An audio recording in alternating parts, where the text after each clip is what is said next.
Hadis tentang masalah ahlul bait itu diucapkan oleh Rasulullah bukan untuk ahlul bait, tapi untuk orang-orang lain supaya mencintai ahlul bait.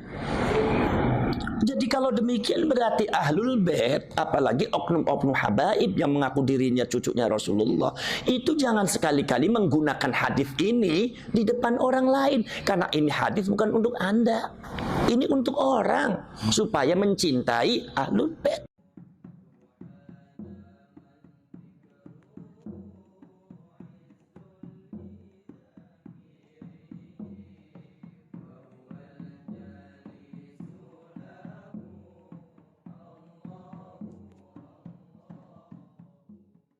Assalamualaikum warahmatullahi wabarakatuh. Waalaikumsalam warahmatullahi wabarakatuh. Ini Gus, kita bersama sahabat-sahabat di sini silaturahim ya. Mau ya tanya-tanya lah. Kaitannya panjenengan ini belum mengeluarkan statement Gus tentang sekarang yang lagi viral di media sosial. Apa? Kaitannya tentang ya itu mengaku-ngaku cucu Rasulullah ya, mengaku-ngaku nasab ya, membangga-banggakan nasab. Itu menurut panjenengan bagaimana itu Gus? Assalamualaikum warahmatullahi wabarakatuh. Waalaikumsalam warahmatullahi wabarakatuh. Zaman sekarang memang yang sedang viral itu adalah ada oknum habaib yang membangga-banggakan nasabnya kepada Rasulullah. Sekarang saya tanya, kalau seumpama dia itu membangga-banggakan nasabnya kepada Rasulullah, saya tanya dasarnya apa? Kalau seumpama ada yang mengatakan dasarnya Quran, iya ada Quran. Kalau dasarnya hadis, saya tahu hadisnya ada. Tapi dasarnya apa? Ini adalah akibat orang tersebut tidak memahami konteks hadisnya Rasulullah. Ini akibat pemahaman keilmuannya tidak nyambung dengan para ulama. Sanad itu nggak penting matanya saja, tapi yang penting lagi pemahamannya harus nyambung, muttasil. Jangan cuma sanadnya, bukan sekedar qiraatul Qur'annya, tapi fahmul Qur'annya. Itu harus nyambung dengan para ulama, para kiai dan ulama-ulama salaf. Begitu juga kita belajar hadis, bukan sekedar matanya saja sanadnya nyambung, tapi pemahamannya itu juga harus nyambung. Kalau nggak nyambung repot seperti ini akhirnya. Hadisnya Rasulullah tentang masalah ahlul bait ada. Saya itu jurusannya hadis loh. Ada. Itu kasusnya sama juga dengan yang kemarin tuh masalah sodakohnya Pak Yusuf Mansur. Ada enggak dalilnya dalam Al-Quran? Ada. Anfiqu mimma razaqakumullah. Ada. Hadisnya ada tidak? Ada. Tetapi saya katakan orang-orang yang membawa Al-Quran dan hadis untuk meminta sodako kepada orang lain, ini orang jahil.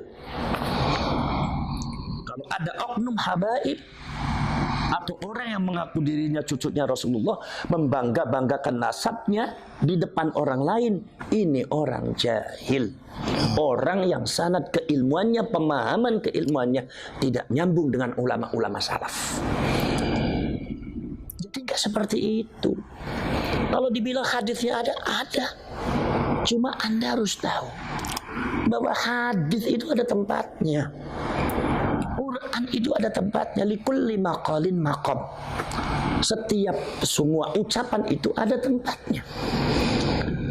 Hadis tentang masalah ahlul bait itu diucapkan oleh Rasulullah bukan untuk ahlul bait, tapi untuk orang-orang lain supaya mencintai ahlul bait.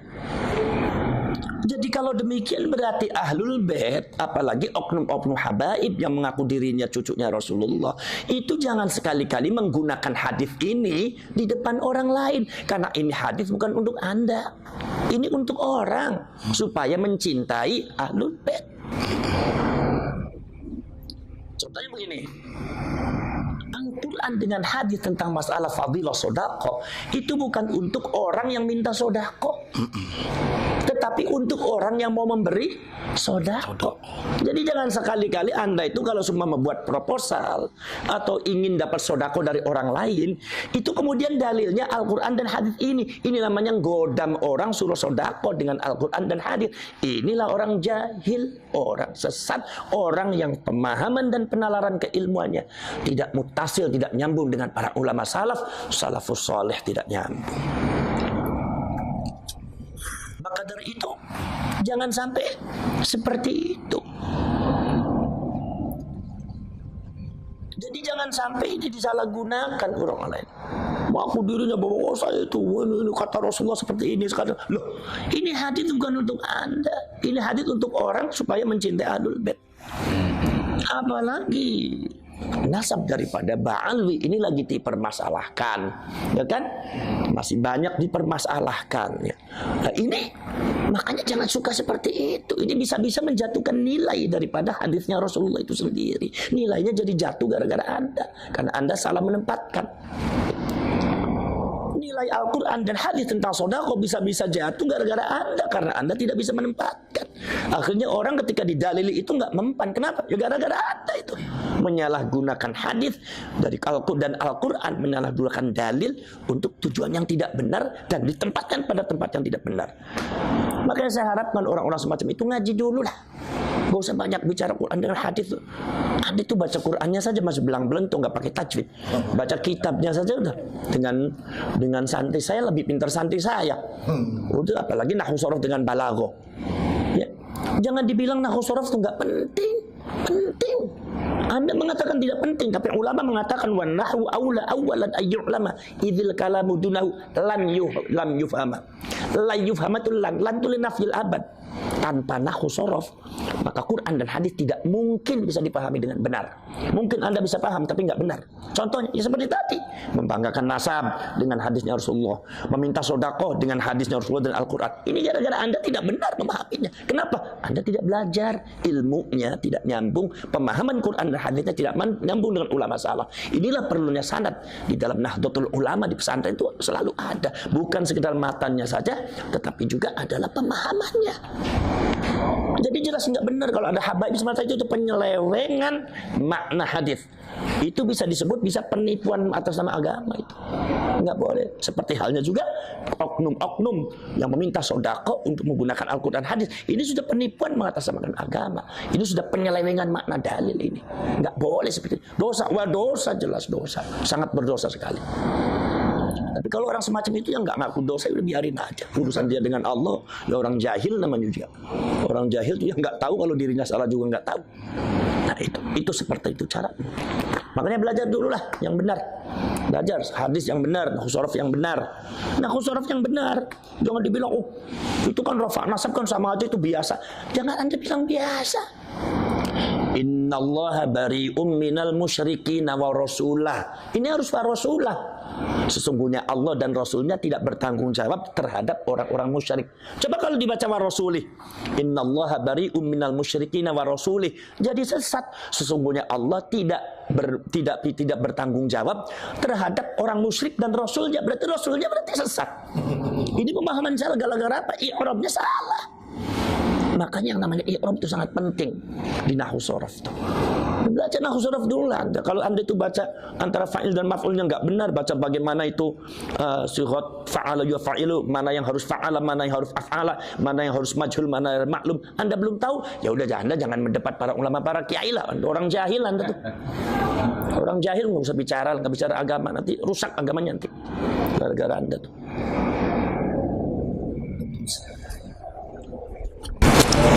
Ini sih Gus, kaitannya tentang katanya ada salah satu oknum ya Habib berkata bahwa satu orang Habib bodoh itu lebih utama ketimbang 70 ulama atau kiai alim. Itu sebetulnya bukan Habib bodoh itu. Kalau ada Habib yang bicara seperti itu, oknum Habib bicara seperti itu salah itu. Oh, iya. Bukan Habib, itu ada kata-kata ulama itu syarif. Dan syarif itu bukan Habib. Syarif ya dari Wali Songo Habib.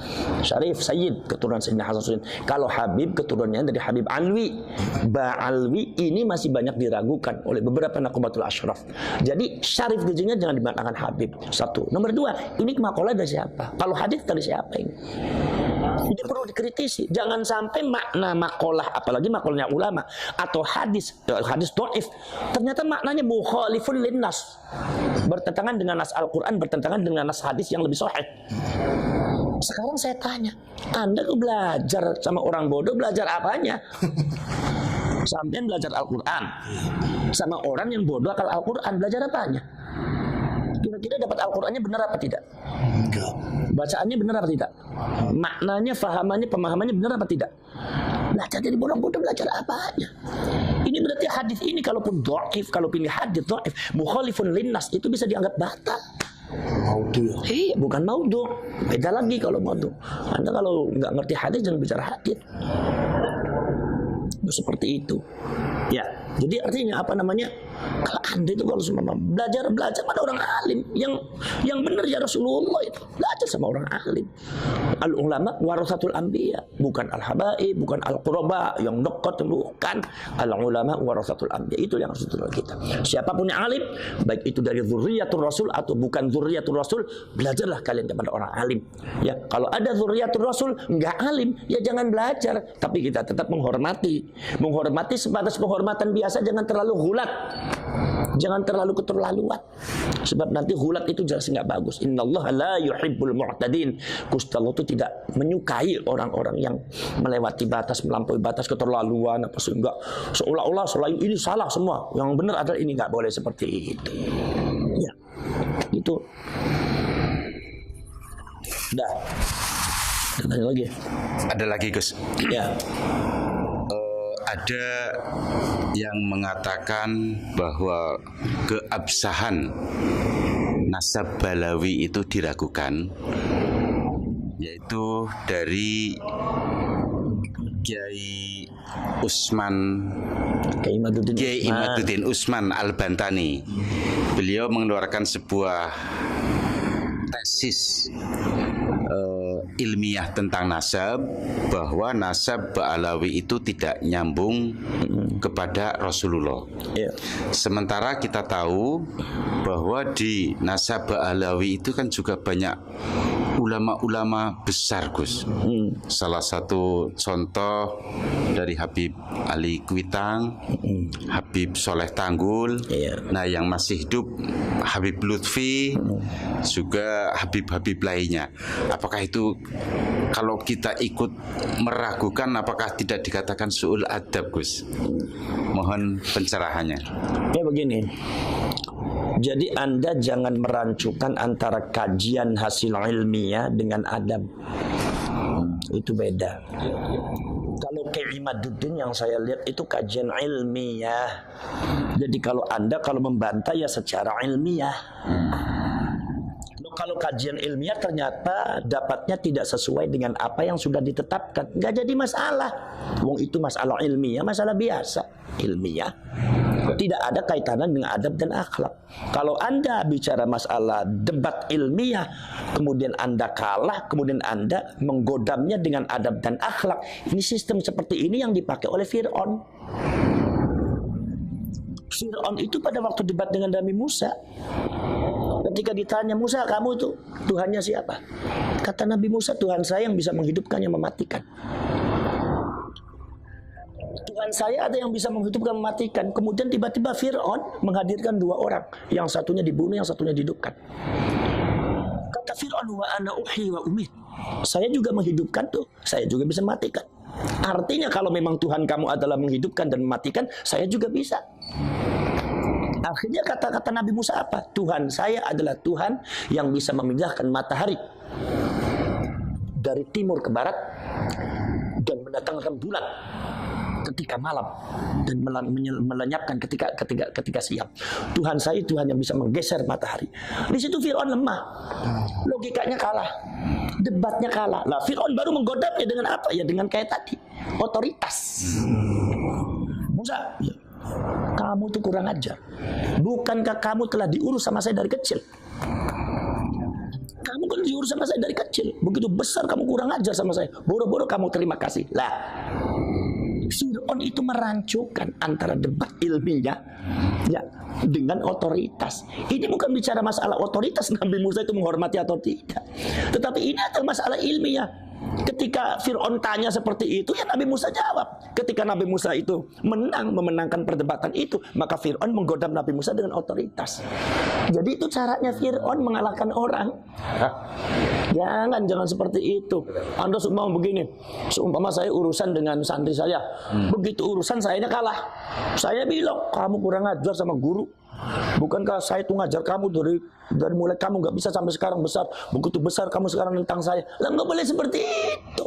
Itu namanya tidak ilmiah. Anda tidak memahami konteks ilmiah namanya. Nah, masalah kajian kayak Imaduddin kajian ilmiah dan itu sah-sah saja kajian masalah. Bukan berarti kayak Imaduddin kemudian tidak menghormati Aba Lutfi, Habib Ali, tidak menghormati Sahib Ratil Kubra, seumpama Habib Abdullah bin Alwi Al-Haddad atau para habaib yang lain ulama-ulama. Bukan masalah itu. Ya, itu masalah ilmiah. Debat dengan ilmiah saja, nggak apa-apa. Dan kajian-kajiannya juga bagus. Titen Kerimat itu bagus. Saya sudah lihat itu Titen bagus. Lah, kemudian contoh begini. Imam Malik bin Anas Al-Asbuhi itu adalah muridnya adalah gurunya Imam Syafi'i. Tapi Imam Syafi'i berbeda dengan Imam Malik. Ketika Imam Malik ketika subuh tidak kunut, maka Imam Syafi'i kunut. Debat luar biasa. Bahkan di dalam sejarahnya sanad Ali dipegang oleh Imam Syafi'i itu lebih kuat daripada sanad yang dipegang oleh Imam Malik dalam kitab Muwatta'nya. Sehingga timbullah setelah Imam Syafi'i timbul Imam Bukhari yang punya kitab Sahihul Bukhari yang disebut dengan As-Sahihul Kutub Ba'dal Quran. Artinya bukan Muwatta'. Apakah ini berarti Imam Bukhari kurang ajar sama Imam Malik? Imam Malik bukan seperti itu. Atau Imam Bukhari kurang ajar sama Imam Syafi'i? Atau Imam Syafi'i kurang ajar sama Imam Malik? Oh, Anda jangan seperti itu, bukan itu. Ini adalah kajian ilmiah yang sifatnya peradaban keilmuan.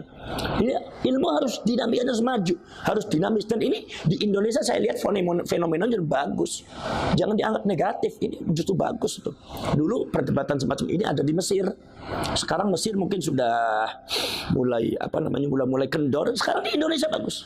Walaupun yang perdebatannya sangat luar biasa. Karena apa? Karena menyangkut implikasi dari ketika Kiai Imad mengatakan seperti itu, maka implikasinya membatalkan seluruh nasabnya para habaib. Itu kan begitu. Dan itu menurut saya nggak jadi masalah. Kalau memang kajian Kiai Imad itu benar, dan saya lihat itu memang benar, ya, dalam bukti-bukti data-datanya itu validitasnya itu bisa dipertanggungjawabkan. Makanya Kiai Imad kenceng. Itu ya kita nggak usah jadi masalah, ya, nggak usah jadi masalah. Sekarang begini, Imam Syafi'i dengan Imam Malik, bahkan Imam Ahmad bin Hanbal, Imam Ahmad bin Hanbal disuruh ijtihad sama Imam Syafi'i. Ya Ahmad ijtihad kamu Ahmad. Imam Ahmad bingung gimana saya harus berbeda pendapat dengan guru saya, apakah suul adab atau tidak. Kata Imam Syafi'i, ijtihad Ahmad, ijtihad, jangan sama dengan saya. Akhirnya Imam Ahmad berijtihad dengan sekuat tenaga, barulah mendapatkan hukum-hukum yang berbeda dengan gurunya. Betapa luar biasa Imam Ahmad. Apakah Imam Ahmad itu kemudian ketika mengatakan Imam Syafi'i dalam hal ini guru saya salah, apa itu kurang ajar? Enggak. Apa itu suul adab? Oh tidak. Itu hal ilmiah. Seperti masalah tayamum, bagaimana Imam Malik dengan Imam Syafi'i berbeda. Bahwasanya kata Imam Syafi'i, Imam Malik itu karena riwayatnya belum banyak datang di Imam Malik tuh. Riwayat masalah tayamum itu datang banyak lengkap ketika saya datang. Ketika saya ada, saya mencari data-data tentang masalah tayamum, ternyata seperti ini. Berbeda dengan Imam Malik. Berbeda pada waktu di guru saya belum lengkap ini hadisnya. Itu bukan berarti Imam Syafi'i itu suul adab terhadap Imam Malik, bukan. Jangan dimaknai seperti itu. Ini bicara masalah agama. Ini bicara masalah konteks ilmiah. Jadi kalau Anda bantah saja secara ilmiah. Nggak usah dengan pakai narasi kebencian. Kemudian juga dengan pakai podcast yang nggak benar. Anda datang ke Kiai Imad ngadakan debat ilmiah. Saksinya mana? Tapi kalau debat saya minta ya lawannya yang selevel gitu. Kalau lawannya ya Allah, yang lawannya yang datang ada yang dari Lampung itu, atau yang dari apalagi sumama yang lawannya itu sumama Bahar bin Smith ya itu ya bukan levelnya Ki Imad, mohon maaf. Itu ngaji kitabnya aja nggak karu-karuan. Ki Imad tuh karyanya saja 17 udah bagus. Saya yang alhamdulillah saya juga sudah menyelesaikan S3 tahun 2009 itu. Saya tahu persis beliau orang pintar dan ilmiah sekali. Jadi lawannya jangan itu. Jadi lawannya bagaimana?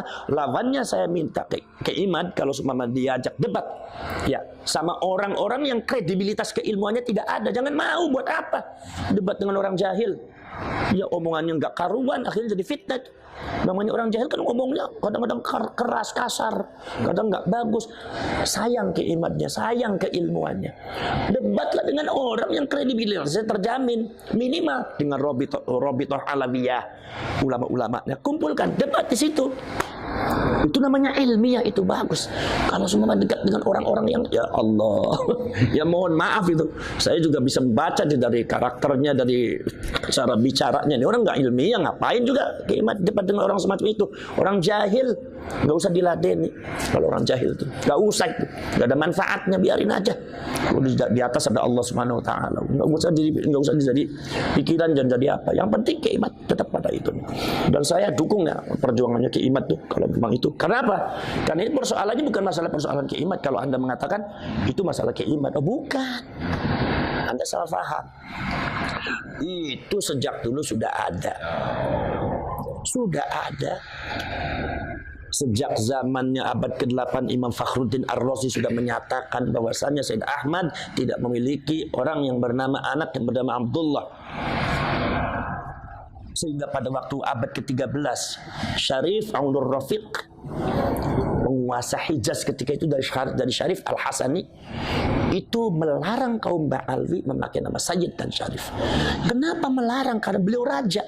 Itu berarti kan sebelumnya sudah ada kajian, berarti kan sudah ada polemik, dan itu kadang itu sudah ada ketetapan. Satu. Nomor selanjutnya yang terbaru di antaranya adalah salah satu naqib daripada Nakobatul Ashraf yang ada di Mesir. Itu salah seorang syarif yaitu Al-Hasan, itu juga mengatakan ada ibtalun nasab di ahli Ba'alwi, membatalkan nasab bagi keluarganya Ba'alwi dengan catatan-catatan secara ilmiah. Itu seorang naqib, beliau seorang nasabah dari Nakobatul Ashraf yang ada di Mesir.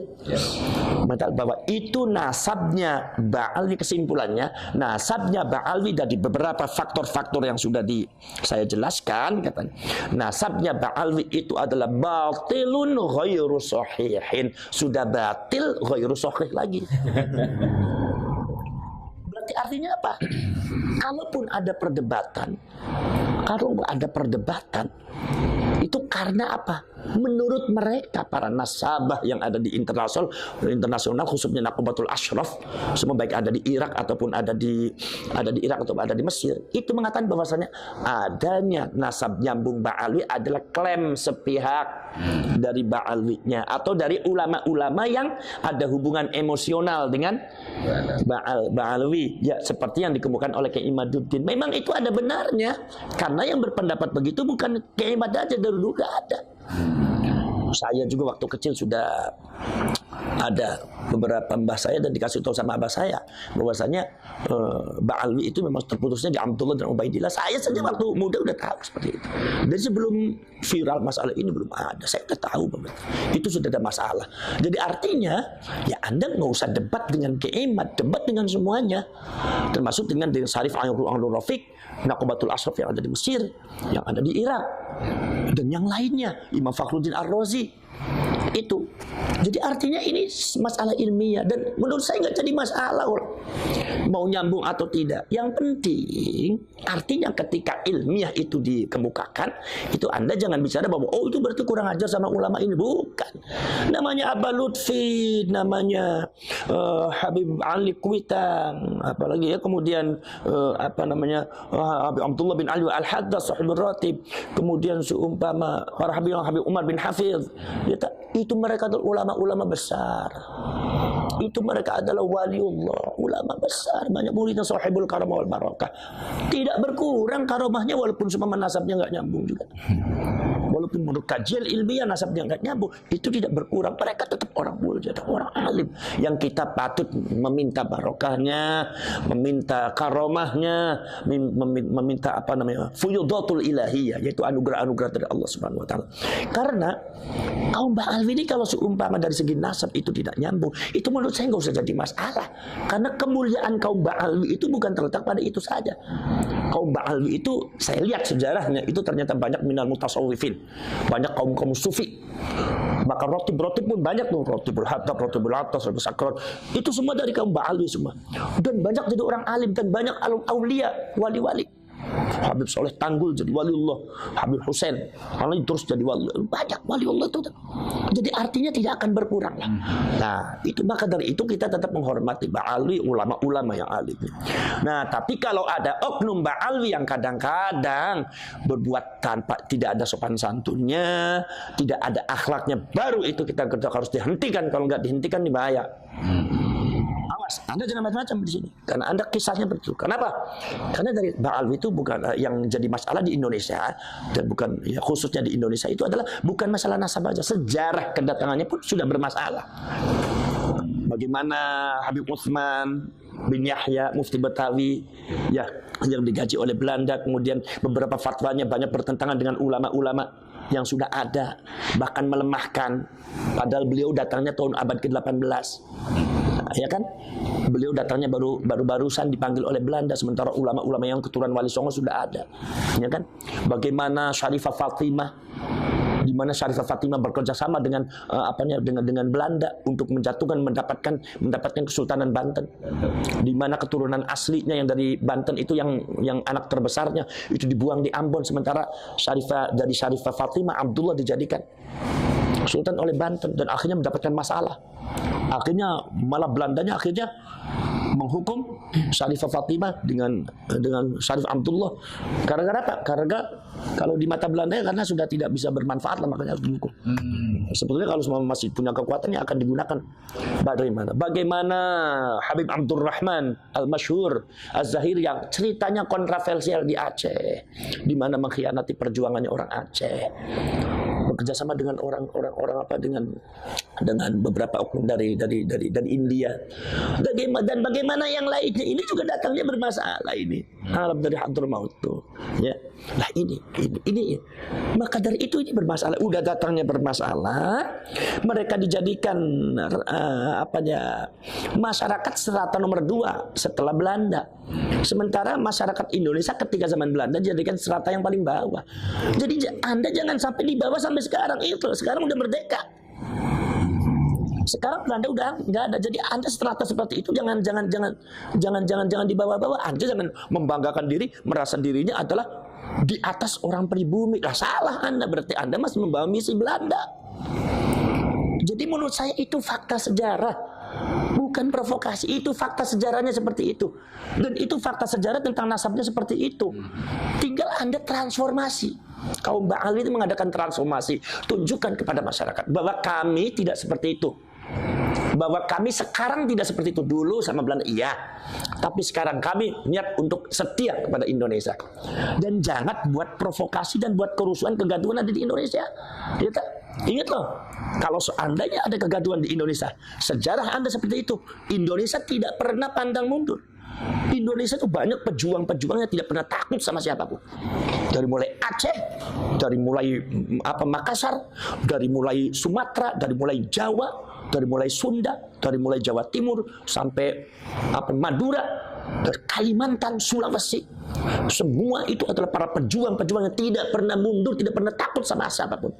Darah, tetes darah, mati di depan mata, nyawa pun siap digadaikan. Itu nggak jadi masalah, itu demi untuk Indonesia. Jadi kami tidak pernah takut sama siapapun.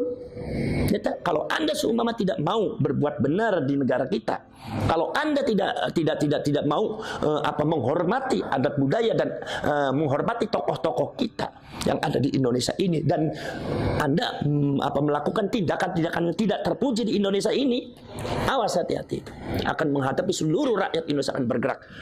Jangan sampai Anda terusir gara-gara hal yang tidak benar yang Anda lakukan. Apalagi kenapa? Karena Anda dari segi sejarah juga seperti itu bermasalah dan nasabnya juga bermasalah. Ini dua yang jadi poin yang sangat besar. Makanya Anda harus maklumi. Anda maklumi, berbuatlah yang baik Anda. Berilah manfaat untuk negara ini. Berilah masukan-masukan kepada masyarakat yang baik. Berilah contoh yang baik. Berilah akhlak yang baik. Jangan sampai Anda menggombar-gomborkan dirinya sebagai nasabnya Rasulullah, ini cucunya Rasulullah. Tapi nyatanya Anda akhlaknya seperti setan dan iblis. Kata Rasulullah, takhayyaru li nutfikum fa innal 'irqa dassas. Rasulullah mengatakan, milihlah kalian untuk jodoh kalian, untuk anak cucu kalian. Milih perempuan yang baik. Fa innal 'irqa dassas. Karena darah itu meresap. Resapannya darahnya Rasulullah ya akhlaknya baik. Ya tawadu. Seperti akhlak-akhlak dan ketawaduannya cucunya Rasulullah dari Wali Songo. Mereka cucunya Rasulullah tapi mereka tidak pernah menonjolkan dirinya sebagai cucunya Rasulullah. Bahkan mereka menghormati orang lain seolah-olah mereka bukan cucunya Rasulullah. Coba anak keturunannya Wali Songo berapa tahun tidak pernah mengakui, bahkan ada yang mengatakan itu adalah palsu.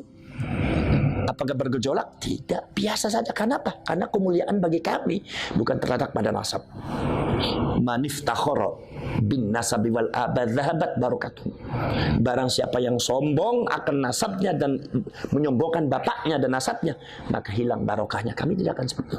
Maka abah kami, mbah kami, datuk kami tidak pernah mengajarkan untuk membanggakan nasab. Makanya kebanyakan nasab mereka dipegang oleh orang yang dipercaya, mastur yang lain tidak kasih tahu. Kenapa? Barangkali ada orang keracunan nasab, mabok nasab, akhirnya berbuat sesuatu yang tidak benar. Ini sungguh yang namanya darah itu meresap. Anda darahnya siapa? Darahnya Rasulullah. Akhlaknya akan seperti ini. Anda seperti itu. Apa betul Anda darahnya Rasulullah? Apalagi Anda sejarahnya seperti ini. Apalagi Anda secara nasab Anda seperti ini. Sementara anak perilakunya seperti ini. Jangan-jangan itu benar bahwa Anda itu bukan cucunya Rasulullah. Jangan-jangan itu benar bahwa Anda itu adalah orang Yahudi yang sukanya memberontak. Jangan sampai masyarakat punya asumsi seperti itu. Adakan transformasi secepatnya. Jadi masyarakat Ba'alwi, udah kami diakui sebagai nasabnya Rasulullah atau tidak, udah kami yang penting berilah kiprah yang positif terhadap negara Indonesia, bangsa Indonesia. Jangan buat kekacauan, jangan buat kegaduhan, jangan menanamkan hal-hal yang tidak baik, jangan meracuni masyarakat untuk benci kepada ini, benci kepada ini, benci kepada ini. Apalagi mengucapkan kata-kata yang tidak sopan. Mana ada cucunya Rasulullah bicara seperti itu.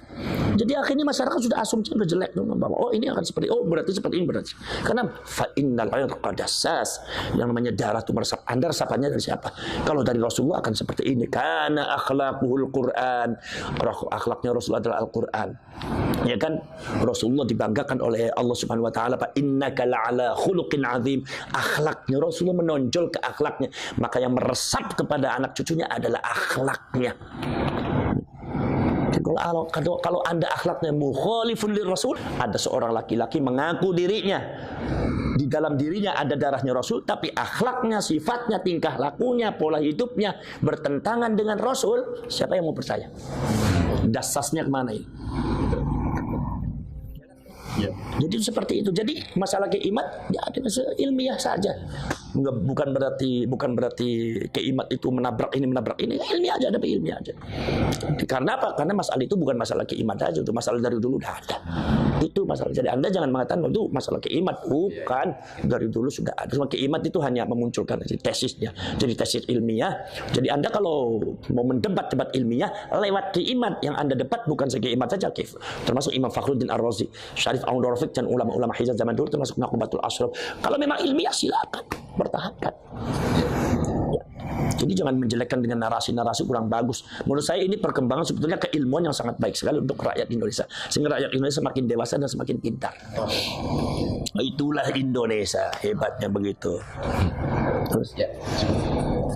Pendapat itu Gus kaitannya dengan statementnya Nusron Wahid yang katanya yang menyuruh kau tes DNA untuk kaum habaib itu katanya kaum homoni lupus katanya, dan statementnya Buya Yahya itu juga Gus katanya kurang ajar katanya yang nyuruh tes DNA sama para habaib itu Gus. Sekarang saya tanya yang sama yang bersangkutan dasarnya apa? Seumpama itu kurang ajar, lebih kurang ajar mana? Untuk mencari kebenaran dan kepastian nasab dengan DNA, atau ada orang yang masih diragukan nasabnya, mengaku dirinya nasabnya kepada Rasulullah tapi berbuat dengan cara yang kasar, menyebut binatang, semata mereka membawa bendera nasabnya Rasulullah. Menurut Anda lebih kurang ajar mana? Kurang ajar itu tadi yang mengaku nasab. Ada orang mengaku dirinya nyambung kepada Rasulullah, tetapi binatang itu semua, meremehkan orang lain, menyebut kiai ulama itu dengan namanya saja, provokasi masyarakat, kata-katanya kasar, tapi mereka mengatakan saya adalah cucunya Rasulullah. Sekarang lebih kurang ajar mana dengan tes DNA? Makanya saya tanya, orang bicara begitu dasarnya apa? Saya pengen tahu. Nah, sekarang saya tanya, sekarang siapa yang Pak Nusron Wahid? Pak Nusron Wahid. Pak Nusron Wahid itu ahli nasabah bukan? Bukan. Bukan ahli hadis, bukan ahli tafsir kan? Iya. Bukan faknya kan? Bukan. Masalah nasab begini. Lalu bicara itu untuk apa? Sekarang saya tanya, yang satu namanya Bu Yahya. Bu Yahya. Bu Yahya termasuk nasabah. Ngerti nggak masalah ilmu nasab? Pernah neliti kayak Imat nggak? Pernah ya. Saya ini spesialis saya tafsir hadis. Tafsir hadis, ya udah pegang tafsir hadis. Masalah nasab saya dengerin Imat, walaupun Imat usianya jauh di bawah saya, tapi saya dengerin karena ini ilmiah, ini spesialisasinya dia.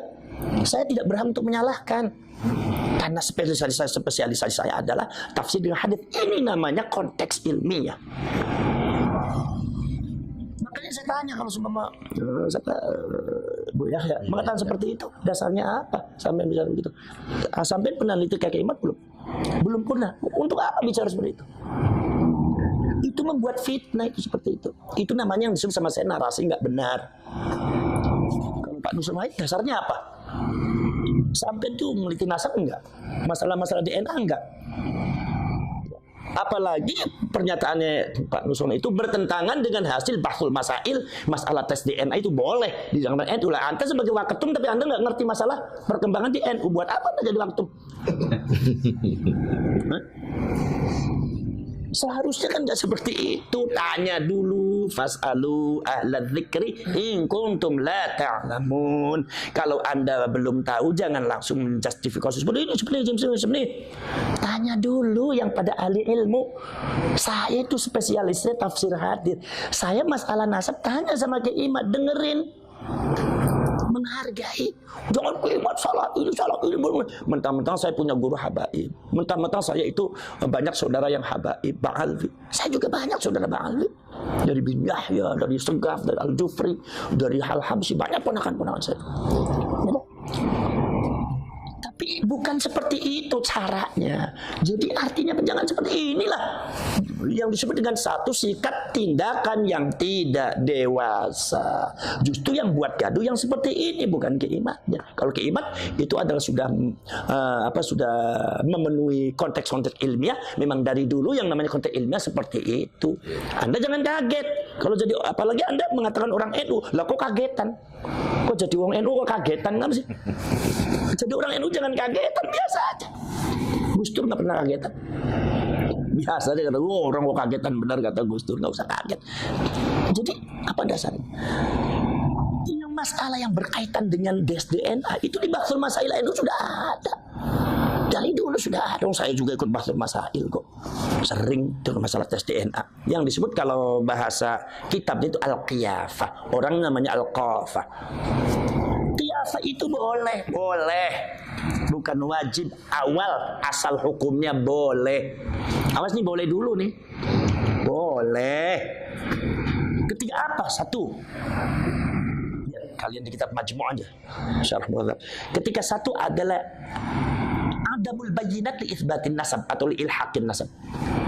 Tidak ada saksi, baik saksi ilmiah atau seumpama saksi orang atau saksi apalah yang menyebabkan bahwa itu ada ketetapan subutun nasab.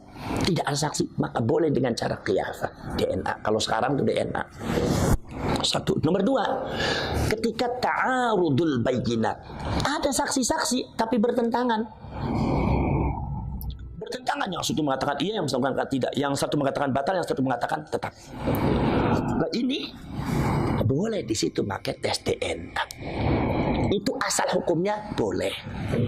Tapi sekarang karena implikasi daripada pengakuan kaum Ba'alwi mengatakan dirinya sebagai cucunya Rasulullah, bahkan condong memonopoli bahwa seolah-olah kalau dari golongan bukan dari golongan dia bukan cucunya Rasul, ya kan? Sehingga ada habaib yang kadang-kadang jahil mengatakan bahwasanya kalau nggak ada di catatan Rabithah Alawiyahnya berarti bukan Habib, berarti Habib palsu. Ini jahil nih. Ada seperti itu, ada, ya kan? Itu artinya apa? Artinya ada monopoli namanya. Berarti kan ada di kalangan mereka itu ada satu asumsi yang memonopoli bahwa seolah-olah keturunannya Rasulullah hanya dari golongan dia. Nah, ini jangan sampai terjadi seperti itu. Jangan sampai terjadi seperti itu.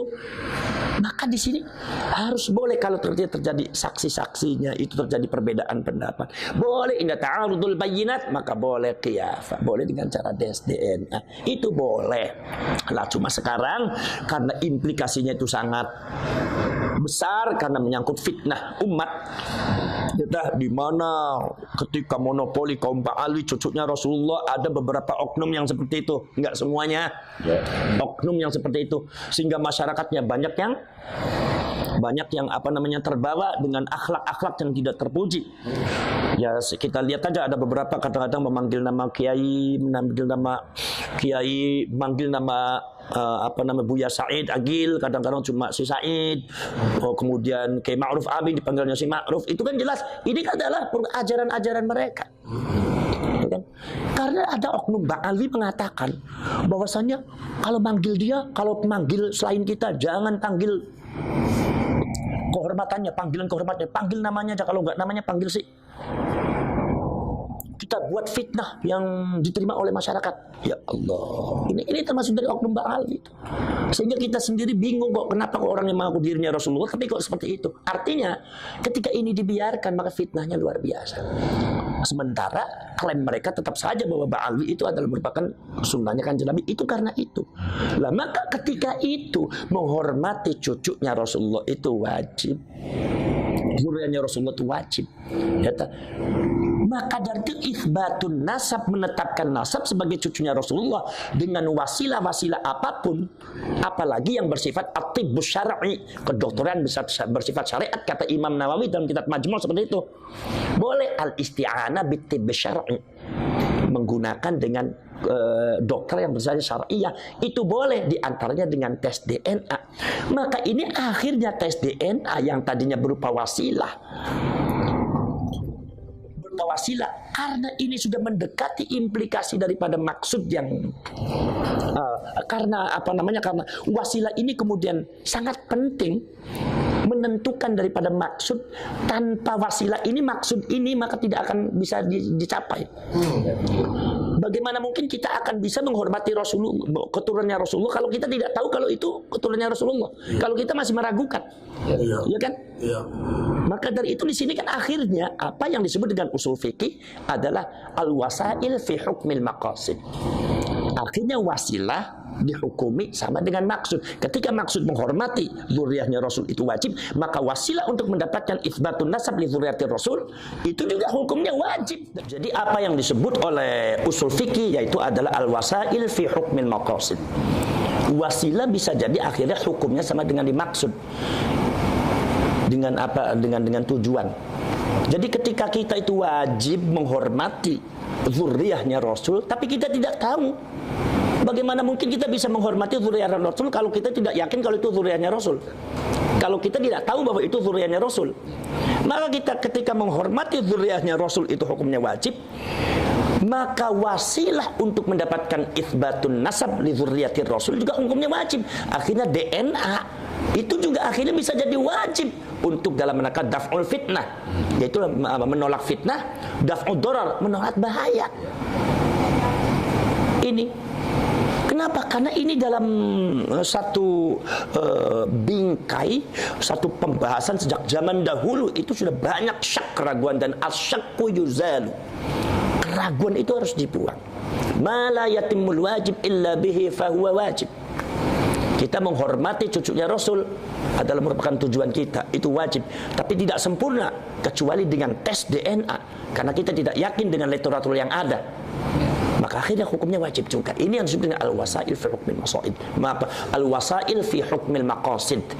Ya ini jadi nggak ada dasarnya itu kalau Anda mengatakan itu nggak boleh, itu nakut-nakutin begitu nggak boleh itu dalam ilmu. Itu nanti diketawakan sama kaum intelektual, diketawakan.